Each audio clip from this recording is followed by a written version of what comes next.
Portugal. Okay. I like the setup.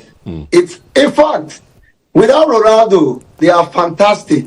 Okay. Ronaldo right now is actually benefiting from the strength of the Portuguese team. Okay. It used to be the reverse, but now it has turned around, which is good because he deserves it. He's done a lot for Portugal. He's 40 years old, 41 years old. 41, right? Almost. 41. Yeah. 41, amazing. Look at that, longevity. So the Portuguese team is solid. You look at the Portuguese lineup, you know every player. That's amazing. You know every player, including the ones on the bench, except for the few ones who are from the local clubs in Portugal. Yeah. And for those who are really, really very much into the game, they know all of them. That is how good the Portuguese team is. And it's not just a star-studded side. It's a team with stars who put in their all when they play. They are hungry and they defend so well with Pepe at the back with such an age, defending effortlessly. And then going forward, all of the guys. I think that Portugal right now, on the evidence of what I've seen so far, looks like the cleanest of the big teams. Okay. The teams coming into the tournament with all the hype, it's only Portugal that have lived up to expectation, in my opinion. Okay, maybe they've not played a very tough team, but who was?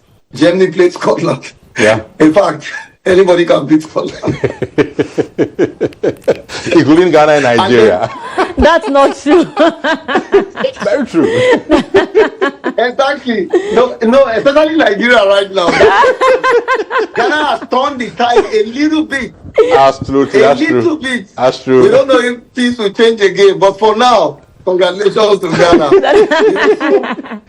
So even against Hungary, they kind of struggled. I mean, Germany. And Switzerland, to God be the glory, they got a draw. Yeah. So Portugal seems to be the most solid side so far. France, maybe, because they've not also lost any game, even though they've not scored and a lot of goals, but they've not lost any game. Holland also looks very, very interesting. Okay. But then Spain, that's a team also that you can put your money on. Spain. Okay. Spain, Portugal right now, they are my two favorites. Let's talk a bit about the English national team and England. Slovenia. I mean, what is it with the English team?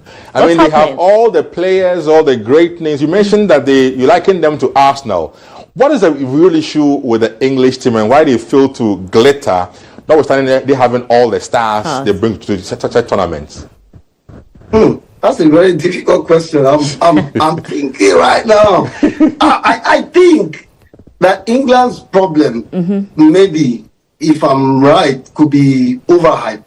Okay. You think they are overhyped? Overhyped. Yes. The fact that they overhype their players. So they hype the players to a point where you expect so much from them. Okay.